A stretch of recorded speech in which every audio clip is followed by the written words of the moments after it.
இளையராஜாவுக்கு கொஞ்சம் மண்ட கணம் கொஞ்சம் கூட தான். இப்போ நீ ஒன்றும் பெரிய அறிஞர் இல்லை. அப்ப மனுஷனை கடவுள்னு சொல்றதே பெரிய கேவலமான செயல். அவருக்கு தெரியாதா கருவறைக்குள்ள போக? நீங்க இந்த எல்லைக்கு மேல நீங்க வரக்கூடாது. அவர் பிராமணர்களுக்கு மட்டும்தான் அவர் அடிமையா இருப்பாங்க. ஒரு நாட்டுக்கு மன்னராக இருந்தார் கருவறைக்குள்ள ராஜன் கொடையை தூக்கி கொண்டு இவருக்கு எப்படி மரியாதை கொடுக்கலாம்?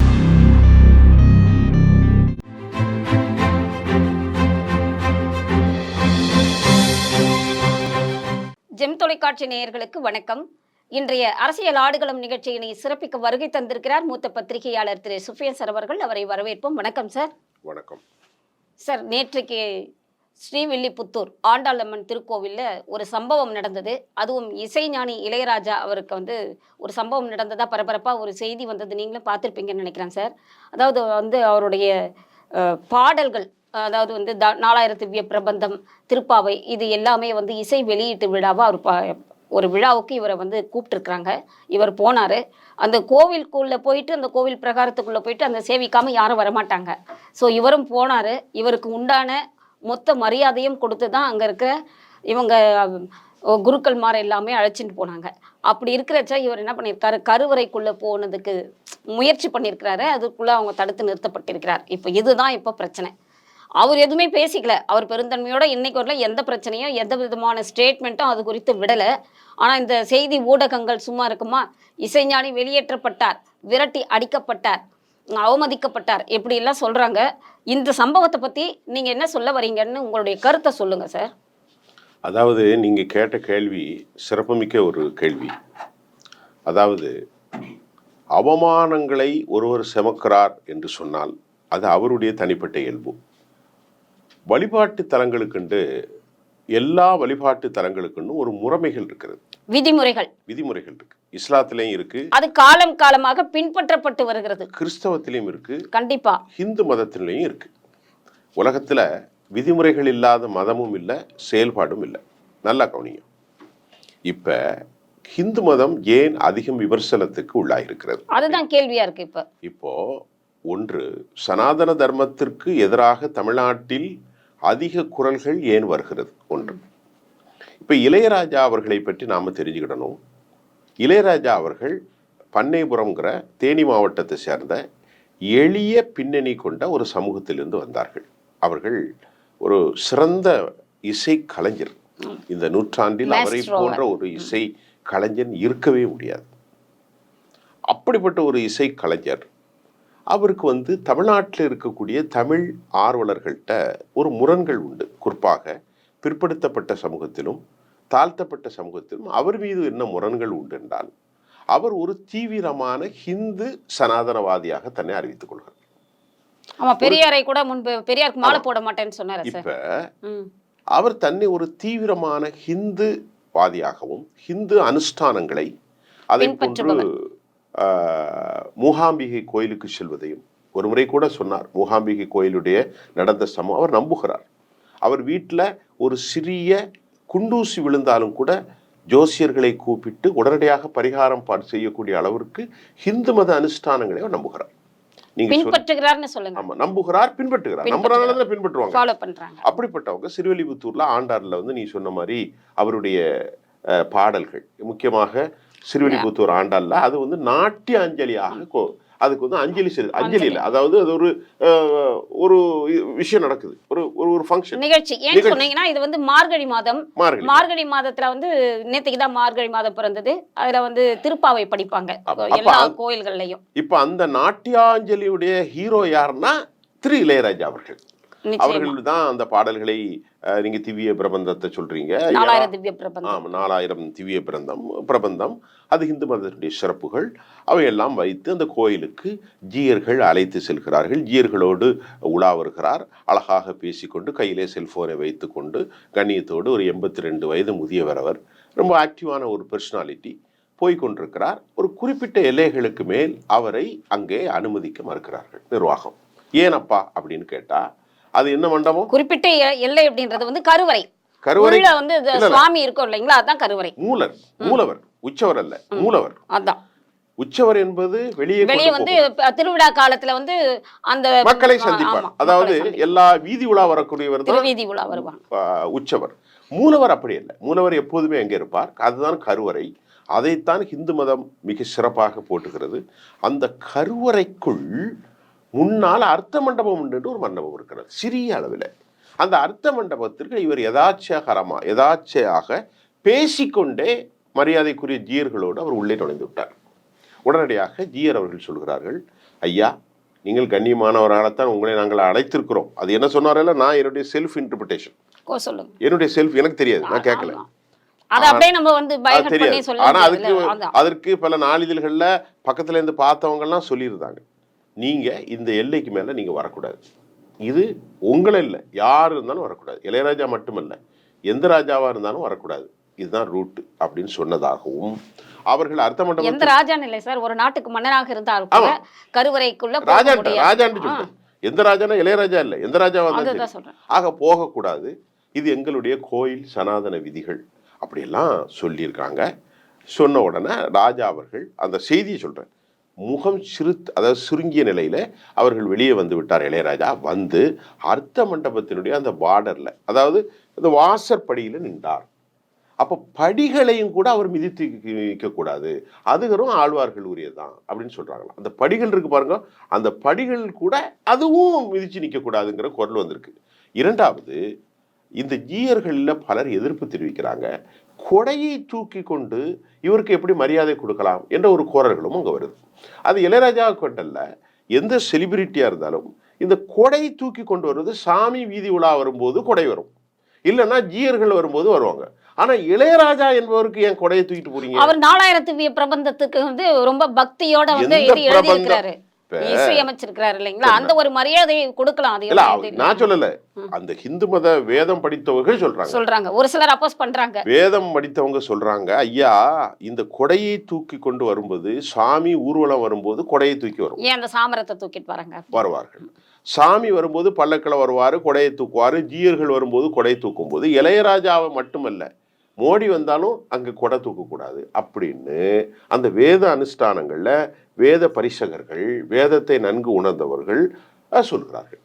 ஆக மொத்தத்தில் இப்ப என்ன பிரச்சனைனா, இதுதான் அந்த சிறுவல்லிபுத்தூர் ஆண்டாளுடைய சன்னதியினுடைய விதி. அதை வந்து சொல்லிட்டாங்க. பொதுவாகவே இந்து கோயில்கள்ல எல்லாத்துலயுமே அந்த விதி தாங்க சார். இப்ப இளையராஜா என்னன்னா, ஏற்கனவே பிராமணர்களை வந்து கிடைக்காதாங்கிற பாக்குறதுக்கு ஒரு கூட்டம் அலையுது. எங்கனையாவது பார்ப்பனர்களை மாட்டினா குறந்து இழுத்துடலாம். ரொம்ப கரெக்டா சொல்றீங்களா சார்? நான் கரெக்ட்னா, எனக்கு எல்லார்ட்டையும் நண்பர்கள் உண்டு, இல்ல ஏராளமான பிராமண நண்பர்களும் உண்டு, தமிழ் தேசிய அவர்கள் விதியை தான் சொன்னாங்க. அப்ப என்ன கேட்கிறாங்கன்னா, இதுதான் சமயம் உண்டு, எல்லாரும் கொத்துறாங்க. கொத்தி இப்ப நேற்று வலைதளங்கள்ல வந்தா, இளையராஜா நீ சார்ந்த சமூகத்தின் இந்த அளவுக்கு வந்த தந்தை பெரியார் படத்துக்கு மியூசிக் போட மாட்டேன்னு சொன்னீங்களே, பெரியார் சிலைக்கு மாலை போட மாட்டேன்னு சொன்னீங்களே, மியூசிக் போடல, பெரியாருடைய படத்துக்கு ராஜசேகருங்கிற டைரக்டரா யாரும் தெரியல, அதுக்கு நான் போட மாட்டேன்னு சொன்னீங்களே, ராஜசேகர் நினைக்கிறேன் நேற்று வெளியிட்டு இருக்காரு. அது மட்டும் இல்லாம தந்தை பெரியாருடைய அந்த இது திராவிட கழக அலுவலகத்துக்கு வரும்போது தோழர்கள் உங்களை கொண்டு சென்ற போது மாலை கொடுத்து பெரியாருக்கு போனா, நான் எப்படி பெரியாருக்கு மாலை போடுவேன் அப்படின்னு சொன்னீங்களே. இப்போ உனக்கு இந்த பிராமணர்களால், இந்த சனாதனவாதிகளால் ஒரு பெரிய அவமானம் ஏற்பட்டது. நேற்று வலைதளத்துல இதே நான் பார்த்துக்குங்க, புரியுதா உங்களுக்கு? தமிழிலே கூட வந்து இதுதான் சனாதனம். இப்ப நான் என்ன கேட்கிறேன், தெரிந்ததா இளையராஜா? இப்ப நான் சனாதன கருத்துல உள்ள ஒரு ஆள் இல்லை. இப்ப ஒண்ணு என்ன வந்து இவன் எப்படி பேசுறதுலாம் கேட்க கூடாது. நம்ம எல்லாரும் ஒரு பத்திரிகையாளருக்கு எல்லா உரிமையும் இருக்கு. இந்து மதத்தை பத்தி பேசலாம், இஸ்லாம் எல்லாம் வரம்புக்குள்ள இருக்கணும். இட் ஷுட் பி ஆம்பிட், அதுக்கு ஒரு வரைமுறை இருக்கு.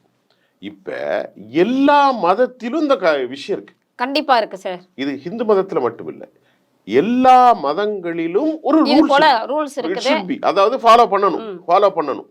அப்படி இருக்கும்போது இப்ப என்ன கேள்வி வருது அப்படின்னா, பிராமணர்களை மட்டும் சாடுறாங்க, இவங்களை விட மாட்டேன்ட்டாங்க, ஜாதி பாக்குறாங்க. இப்ப இளையராஜா அவர்கள்ட்ட நாம கேட்கறது, ஐயா இளையராஜா, இப்ப நீங்க வந்து ஒரு கண்ணியமான மனிதரா அவருக்கு தெரியாதா கருவறைக்குள்ள போக? இளையராஜாவுக்கு வந்து கொஞ்சம் மண்ட கணம் கொஞ்சம் கூட தான். இப்போ ஒரு அறிவாளி, அவருடைய பாடலுக்கு நான் ரசிகன். ஆனா அவருடைய பேச்சு இருக்கு பாருங்க, உனக்கு அறிவு இருக்காலன்னு கேட்பாரு. இப்படி எல்லாம் இளையராஜா கேட்டு இப்ப அவமானம். ஏற்கனவே நிறைய முறை இது வந்து இது சனாதனம் இல்ல. இளையராஜா ஐயா அவர்கள் நல்ல அருமையான பாடல்கள், அவருடைய பாடல்கள் கேட்டாலும் அருமையா இருக்கும். நான் ரசிகன். ஆனா ஐயா அவர்கள் என்ன சொல்லுவாங்க, நானும் இளையராஜாவுடைய யாருமே இல்ல, அடிக்ட் சார். நம்ம 70ல பிறந்தவங்க, நம்ம 70க்கு அப்புறம் பிறந்தவங்க. இருந்தாலும் ஐயாவுடைய பாட்டு ரொம்ப சிறப்பா இருக்கும். ஐயா அவர்களுக்கு என்னன்னா பேச தெரியாது. சில இடத்துல சொல்லுவாரு, ஏய் உனக்கு அறிவு இருக்கால, இசையை பத்தி என்ன தெரியும் பாரு. அவ இசை தெரிந்தவன்லாம் ஞானியா? அது இசை ஞானி தான் அவரு. அதே மாதிரி இப்ப இளையராஜாக்கு என்ன மாதிரி உட்காந்து பேச தெரியுமா? நான் கேட்கிற பதில். அப்ப நான் பெரிய ஞானியா? ஏய் உனக்கு அறிவு இருக்கான்னு கேட்கக்கூடாது. ஒவ்வொரு துறையிலும் ஒவ்வொருத்தர்கள் அறிஞர்களாக இருப்பாங்க. இப்ப நீங்க பாருங்க, கிராமத்துல நாங்க சின்ன பிள்ளையா இருக்கும்போது ஒரு 100 கிலோக்கு மேல 200 150 கிலோ வெயிட் தலையில வச்சு தூக்கிட்டு போவாங்க. கை ரெண்டு கீழே விட்டு போவாங்க. ஆமா, எத்தனை கிலோமீட்டர் பழகு. எனக்கு தெரிஞ்சாங்க நெல்லை கொண்டு வந்து அங்க போடுவாங்க. நான் ஒரு 45 வருஷம் 50 வருஷம் முன்னாடி. அப்ப அதை இளையராஜா செய்ய முடியுமா? செய்ய முடியாது. நான் சொல்ற புரியுதா? 5000 திறமைகள் கொடுத்திருக்காரு. 5000 10,000 30,000 பேருக்கு சாப்பாடாக்கும் ஒரு சமையல் கலைஞர். அது இளையராஜா செய்ய முடியுமா? நீ ஓன் துறைக்குத்தான் ராஜா. புரியுதா உங்களுக்கு? கண்டிப்பா. அத மாதிரி அப்துல் கலாம் இருக்காரு, மிசைலை கண்டுபிடிக்கிறாரு உலகத்துல. அப்ப நீ செய்ய முடியுமா? நீ ஒரு சேட்டலைட் அனுப்ப முடியுமா? அப்ப நீ ஒன்னும் பெரிய அறிஞர் இல்லை. நீங்க வந்து ஒரு நல்ல ஒரு இசைக்கலைஞர். ஜனனே ஜகம் நீ அகம் நீன்னு பாட்டு பாடுறீங்க. பலருக்கு அது வந்து சந்தோஷத்தை ஏற்படுத்துது. இப்ப இளையராஜாட்ட என்ன கேட்கிறோம்னா, இந்த கோயில் மரபு விதிகள்லாம் இருக்கு இல்லையா, இந்த ஆகமம் இருக்கு இல்லையா, அனுஷ்டானம் இருக்குல்ல, கற்ப கிரகத்துல மூலவர் இருப்பார், மூலவருக்கு பக்கத்துல இந்த அர்த்த மண்டபம் இருக்கும், இந்த அர்த்த மண்டபத்துக்கு செல்லலாமா செல்லக்கூடாதா என்கின்ற விதிகளை ஜீயர்கள் சொல்லவில்லையா என்ற கேள்வி வருது. இல்ல பொதுவாவே கூட தெரிஞ்சிருக்கும் இல்லைங்களா அவருக்கு? தெரியாமல், அதாவது அம்மா அவருக்கு இவ்வளவு வயசாகிறது, குழந்தையில இருந்து அவர் கோவிலுக்கு எல்லாம் போயிருப்பாரு. பெரிய மனிதர், அவர் பெரிய மனிதர். ஒரு சின்ன குழந்தைக்கு கூட தெரியும் இப்போ கோவிலுக்குள்ள போனா அது உள்ள போக கூடாது அப்படின்னு சொல்லிட்டு வெளியவே இதுவரையில. ஆனால் இப்பொழுது நேற்று வலைத்தளங்கள்ல ஒரு கருத்து வருது. அவர் என்ன சொல்றாரு, நானும் அந்த இடத்துல இருந்தேன், ஒரு செய்தியாளர். இளையராஜா அவர்கள் அர்த்த மண்டபத்திற்குள் சென்று வெளியேற்றப்பட்டவுடன் முகம் சுருங்கிய நிலையில் அர்த்த மண்டபத்தினுடைய படிக்கல்லில் ஏறி நின்றார். ஆனால் அர்த்த மண்டபத்திற்கு உள்ளோ அந்த அவர் பேட்டி கொடுக்கிறார், நீங்க போய் பார்க்கலாம், வெப்சைட்ல பார்க்கலாம். அர்த்த மண்டபத்துக்குள்ளோ ஜீயர்கள் மட்டுமல்ல, ஏனைய சாமானிய பிராமணர்களும் உள்ள இருந்தார்கள் அப்படின்னு ஒரு கற்பகிரகத்துக்கு இல்ல, அர்த்த மண்டபத்துக்குள்ள. அப்ப ஏனையவர்கள் சாமானியர்கள் பிராமணர்கள் உள்ளே இருக்கிற போது இளையராஜாவை சாதியை காட்டித்தானே அவர்கள் வெளியே வந்துட்டாங்க. அதாவது கொளுத்தி போடுறதுக்கு பல வேலை உண்டு. அப்படி எல்லாம் கிடையாது. எல்லாரையுமே உள்ள விட மாட்டாங்க. அதுக்கான குருக்கள் வேதாகமம் படிச்சவங்க தான் உள்ள இருப்பாங்க. அதுக்கான ஒரு சில விதிமுறைகள் இருக்கு. இப்ப நம்முடைய கேள்வி என்ன வேண்டாம், நான் அந்த கேள்விக்கு நீங்க இது வந்து கேக்குறேன், வன்முறையை தூண்டுவதா இருக்கும். நம்முடைய கேள்வி ஒண்ணு இருக்கு. இப்ப ஹிந்து மதத்தை பத்தி புகழார எல்லாரும் சொல்றீங்க. ஹிந்து மதம் சிறப்பு மிக்க மதம்.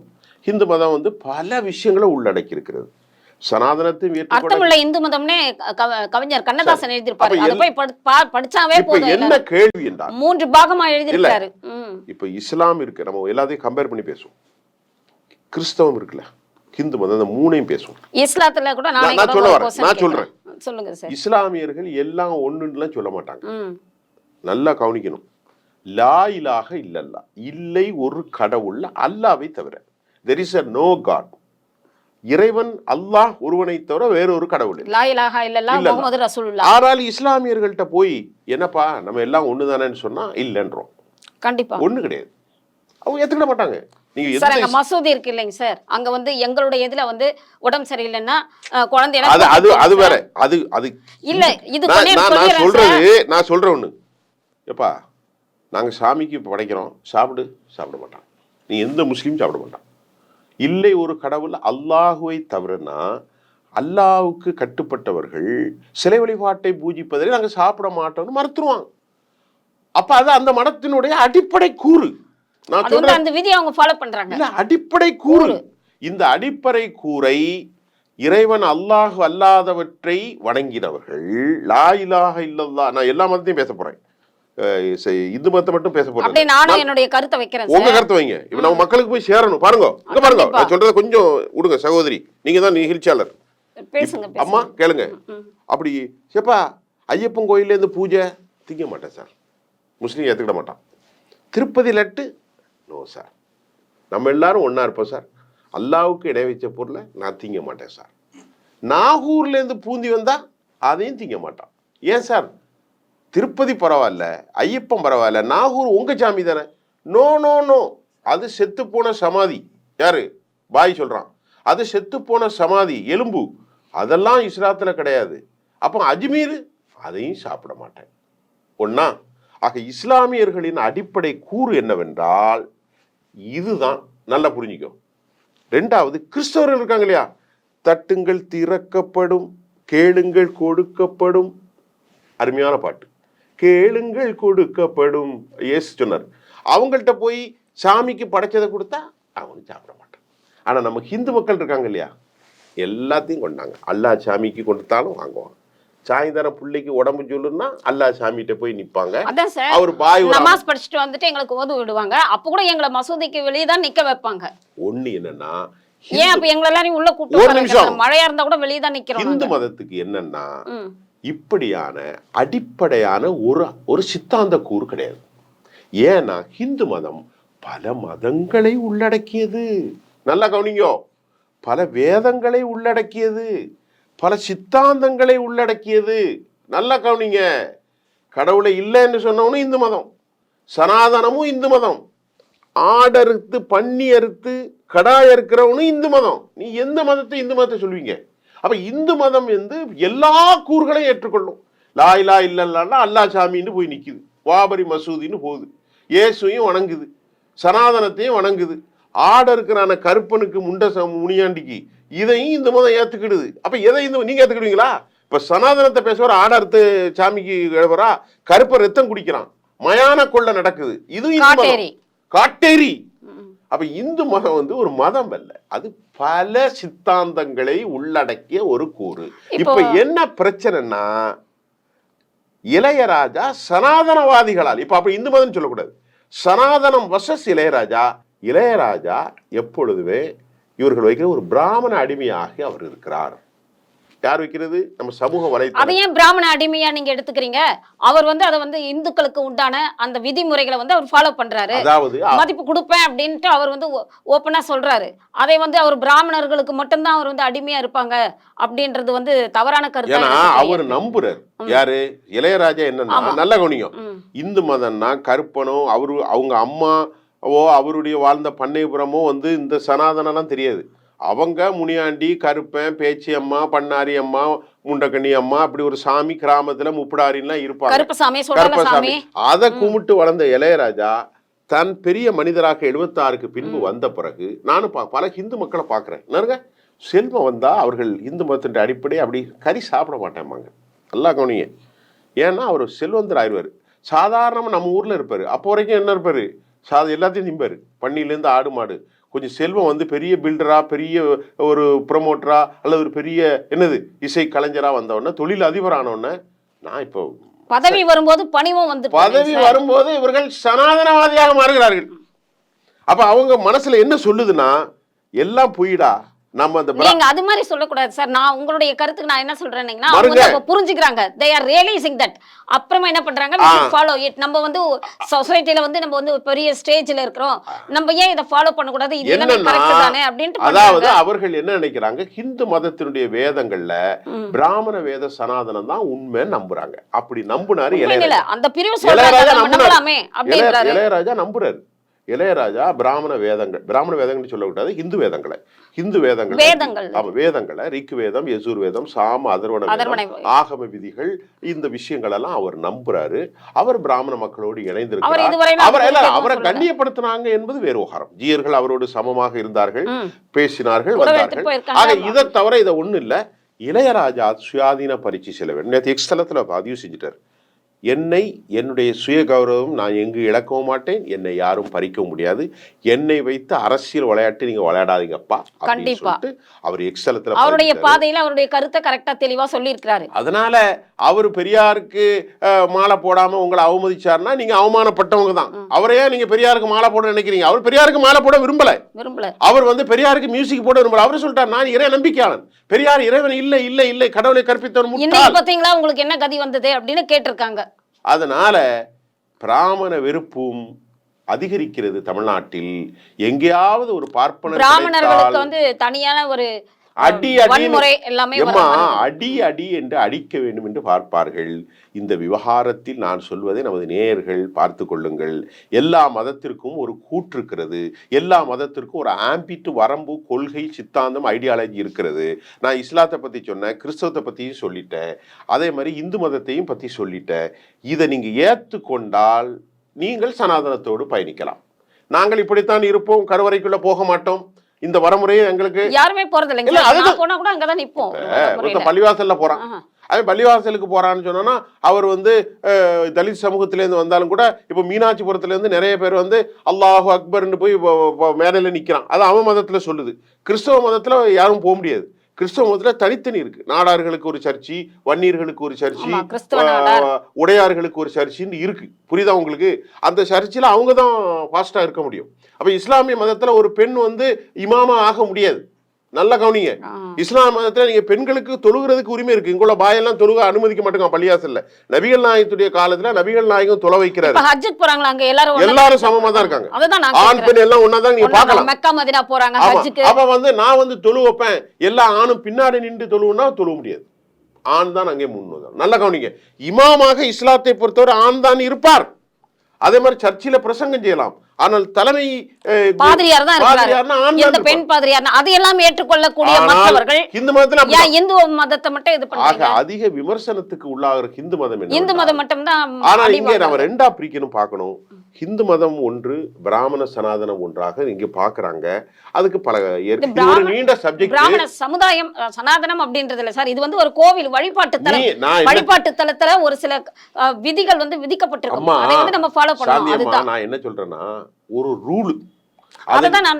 நீ அதை ஏத்துக்கோ, வேதத்தை ஏத்துக்கோ, சனாதனத்தை ஏத்துக்கோ, கற்ப கிரகத்துக்குள்ள போக கூடாது, மூலவர் உச்சவரை தனியை பிரிச்சு நம்பு. இப்போ இது என்ன மண்டபம்? இப்ப அர்த்த மண்டபம்.